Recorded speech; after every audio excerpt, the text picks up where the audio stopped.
vedare tinokuchingamidzai zvekare kune chimwe chirongwa pano paZim Facebook Secrets and Confessions. Tadzoka zvekare nemamwe mamessages. Regedzai tibva tapinda mumamessages edu atadzoka takakubatirai. Message yedu yekutanga yakamirira sekudai so. Hanzi makadi zvenyu mukomanashi munosimba here, inini ndinofara zvangu. Ndauyawo nenyaya yangu. I'm hoping kuti nyaya yangu ichakwanisa kubatsirawo vanhukadzi vazhinji avo vasati vavawo zvavo nevana. Ndinogarawo zvangu muHarare muEpworth. Inini ndiri mudzimai ane makore asina kumbonyanyo kuwanda zvawo zvekuma30s ikoko. Inini panguva yandainge ndiri musikana ndaigara ndichingoudzwa nevakomana vakasiyana-siyana kuti sisi muri tsvarakadenga. Runako rwangu rwakatanga kunyatsokubuda pandainge ndava grade 7 mukoma. Ndo pandakatanga kupfimbwa nevarume. Paya mazamu angu paakatanga kumira kudai, ndainge ndava kutopfimbwa nevarume. Ndakazotanga kudanana navo varume ava pandainge ndava form 2. Paya pandainge ndava kunyatsokuchinzwa kuda kurara nevarume. Ndakabva ndazongobvumawo vamwe baba, and funny enough baba ava vainge vachigara zvavo panext door. Baba ava vakazongondiataka mukoma. Ndokubva vandibata nedzimwe nzira dzekuti ndakatadza kana kuzvidzora. Ndokubva ndazobvuma kurarwa navo baba ava. Vakangondirara zvavo mahara mukoma. Panguva iyoyo yandainge ndichiri musikana ndaingoudzwa nevakomana kuti uripo. Kunyangwe nazvino vazhinji vanotondichiva nekuda kwerunako rwangu. So inini ndakati ndaudzwawo kuti ndainge ndakanaka. Ndakabva ndatanga kudawo kakublinga kugeza kuti ndinyatsokuoneka runako rwuya manje. Ndakabva ndatanga kupfimbwa zvekuti chero nevarume vevanhu vainge vava kutondipfimbawo, izvo zvinova zvakazondipa kuti ndinge ndichiva neaddiction yekudanana nevanhu vakawanda panguva imwe chete. Mazuva angu chaiwo pandaikunyatsokupisha ndaikwanisa kudanana kana nevarume kusanganisira nevakomana nevarume vevanhu vainge vachitosvika kuma15 mukoma. Hameno kuti ndaizvimaneja sei, but kudhumanisa chaiko ndainge ndisingadhumanisi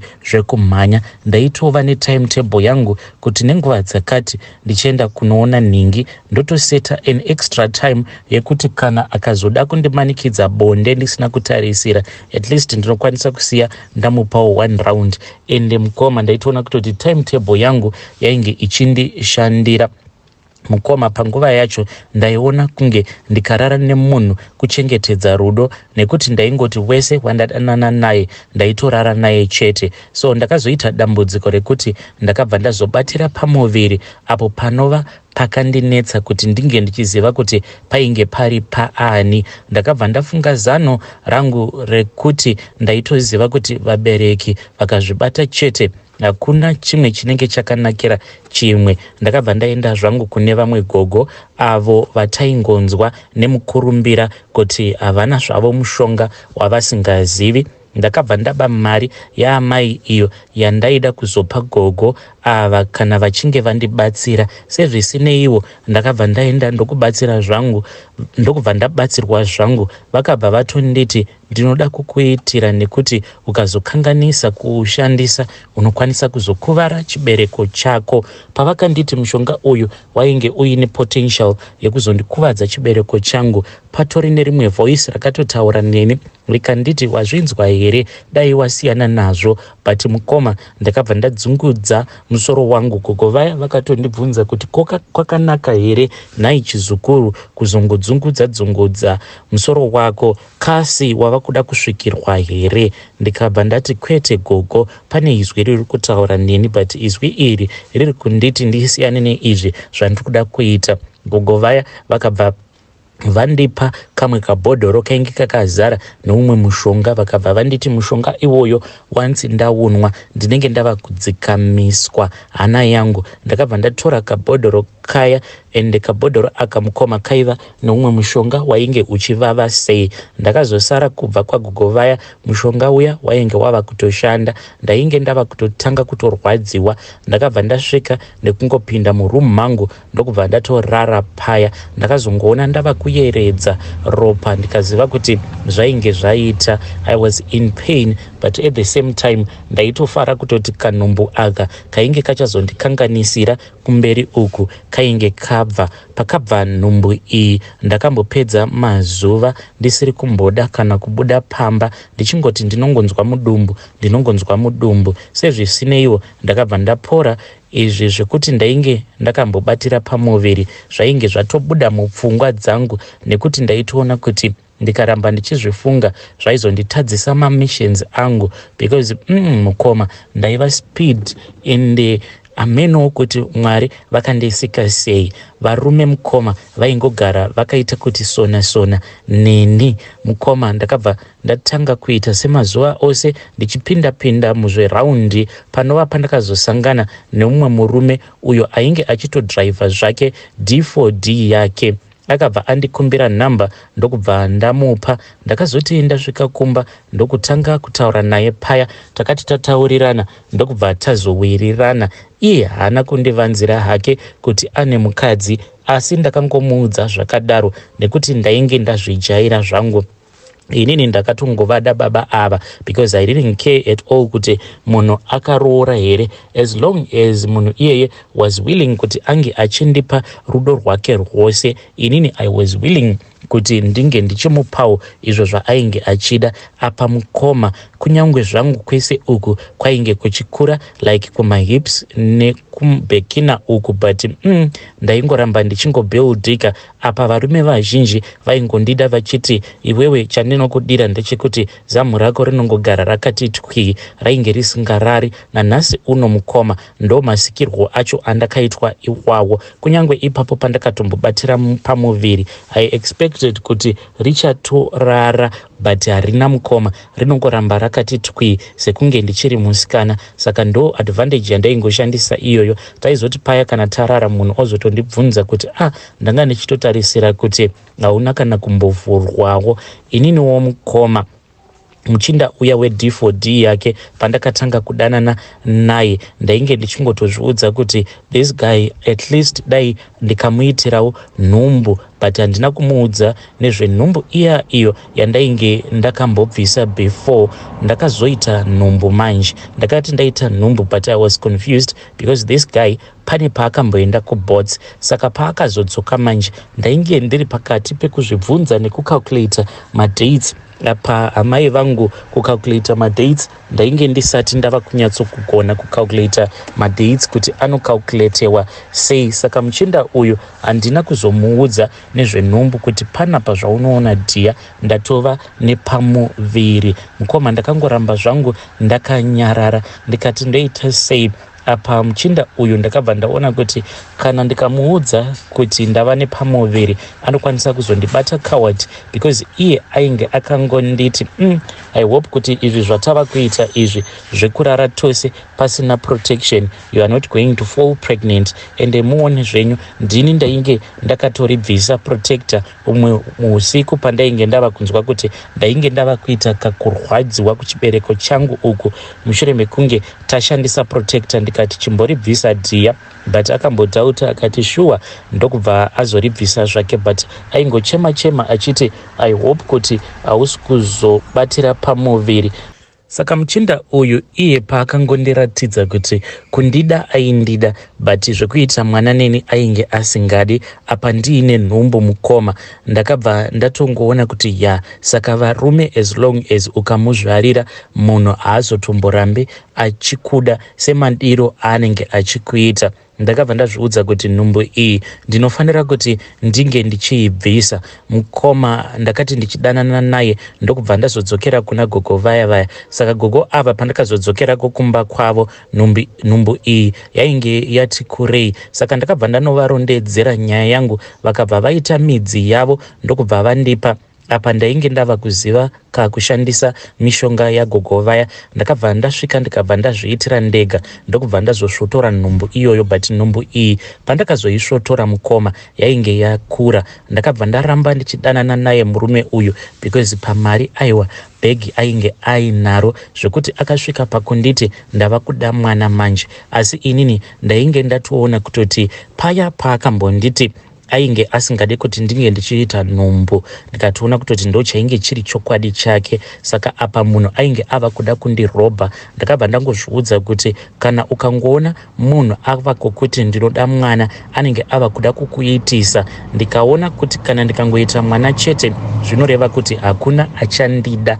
Ndakamboedza kumuonesa kuti hazviite nekuti iye ane mudzimai wake, asi akati kwaari yaisava problem, iye aizoziva zvaainge achazoita. Ndakabva ndabvuma, asi kwaisava kubvuma kwechokwadi. Paakangoziva kuti ndainge ndava nenhumbu mukoma mushure mekunge azombondivharira for a very long time, achindishayisa mukana wekuti ndinge ndichienda kunobayiwa dhepo randainge ndichingogara ndichingobayiwa. Tainge tava kutogara semurume nemukadzi. Mukoma akabva aita zvese zvandaida, akatotenga preparation. Nhumbu yakazoti yava pa4 months. Ndakangopindwa nezimweya iro rakangonditi ndibvise nhumbu. Ndokubva ndadzokera kuna gogo vangu vaya ndokunobvisa nhumbu iya. Iye murume uyu ndakangomuudza kuti zvainge zvangoitikawo from nowhere, izvo zvinova zvakaratidza kumubata chaizvo. Asi inini kusaidi kwangu ndainge ndatofara, nekuti ndainge ndava kufunga kuti pamwe haichabvi nekuti yainge yakura.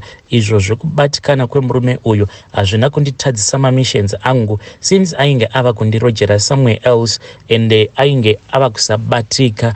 Ende ndikabva ndatoona kutoti panapa kana ndikagarira baba ava ndinokwanisa kufa nenzara. Ndakabva ndatanga kuita mishikashika yangu, ndikangoti musi ropa parakamira kubuda ndo musi wandakadzokera mumishikashika yangu. Pose apa ndainge ndichingodanana nevarume, but ndaidanana navo pamafoni chete, ndichiavoida kuzorara navo so that vasazofind out kuti kuzasi uku kune ropa rainge richibuda. Pandakazodanana neumwe mukomana uyo ainge atoriwo mudiki kwandiri, asi airatidza kuti kumhuri kwavo vanowana. Ndizvo chete zvandainge ndakamudira izvozvo. Ndakatanga kudanana nemukomana uya kusvika pakuzoita nhumbu zvekare. Ipapo ndipo pandakazozama zvekare kubvisa nhumbu iyi, asi yakaramba kubva. Ndakatoedza kushandisa mishonga ipi neipi zvayo, asi zvikaramba. Ndakabva ndatanga kurwara mukoma zvekuti ndakazoona kuti nhumbu iyi yainge yatosimba, asi yakazoti yava pa4 months.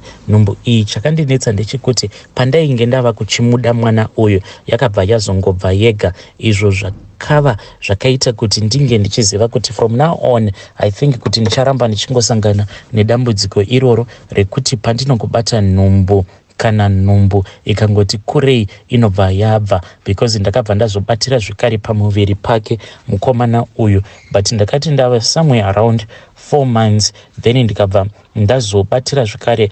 Ndakati ndava somewhere around 4 months, nhumbu yandainge ndiinayo ndokubva yazobva. Kubva ipapo ndakabva ndazowana murume uyo wandakazokwanisawo kugara naye, asi chakazonetsa ndechekuti ndaingoti kana ndikabata nhumbu yaiti ichingonosvika exactly 4 months mukoma, kana kuti mwedzi wechinumber 3 yaibva, zvinova zvakazotanga kubhohwa murume wangu kusvika azonditi haachakwanisa kugara neni. Zvakandirwadza. Now ndangova munhu anongozvigarira ega. Kana mwana handina, ndinotoshivirawo kuti dai ndakwanisawo kuita mwana. Handizivi kuti ndoite sei. Kana paine vanozivawo zvingandibatsira kuti ndinge ndichibatawo nhumbu, idzo nhumbu dzinenge dzisingabvi, ndinokumbirawo kuti munge muchindibatsirawo, mungava muri mucomment section kana kungondibatsirawo personally kuinbox. But handidi vanhu vanenge vava kuzoda kundipfimba, or munongopa mukomanachi manumbers enyu, then ndobva ndazotaura nemi. Ndokutsvakawo help, ende mukoma kunaka, ndichiri ndakanaka, ende ndinotodanana nevarume, ende varume vose vandinodanana navo ivo vanenge vachingondikumbira kuti ndinokumbirawo kuti unge uchindizvarira. But now ndava kutoona kutoti kuzvara chaiko, kuzvara kwakatoramba, zvekuzvara zvakatondiramba ini mukoma. Saka ndo nyaya yanguwo iyo mukoma.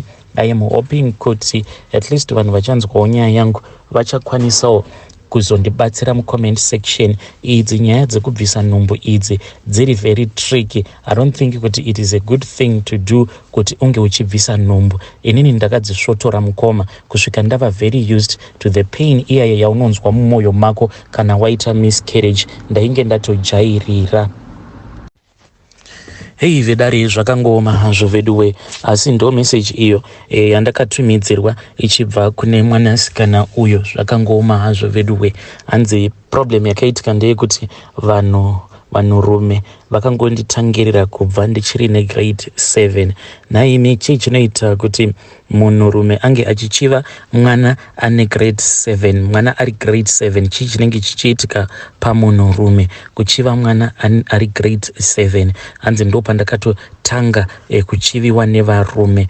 Zvakangoma hazvo veduwe, asi ndiyo nyaya yake iyo. Please ngatizamei kuti tinge tichitaura naye mwanasikana uyu mucomment section. Hey, pakaipa zvimwe kuda chibereko chake chakatojairira kuti chikangogara chava ne zvimwe kuda chibereko chake chakatojaira kutoti once iye akaita nhumbu then icho chinongoti chengetei chobva chatorasa mwana. Saka iye ari kuti ndikutsvakawo mushonga wekuti ndinokwanisawo kubatirawo pamuviri for a very ndinokwanisawo kubatira pamuviri until 9 months dzakwana ndobva ndazotonozvarawo mwana wangu. For now ndinongobatira pamuviri, nhumbu iya yokura kuzonosvika ichinopinda mu4 months zvobva zvatovharana. Saka kana kuine vanenge vaine ruzivo kuti mukadzi, I know kuti what she did is very wrong, but kunze uko maybe kunenge kuine vamwewo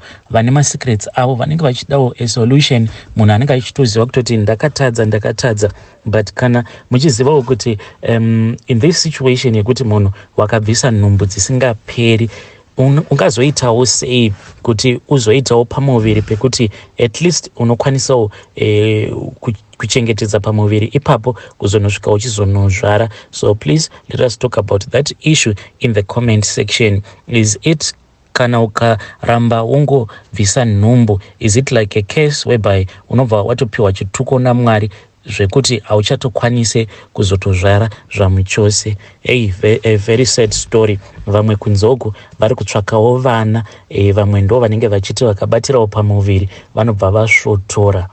Let us talk about this issue in the comment section.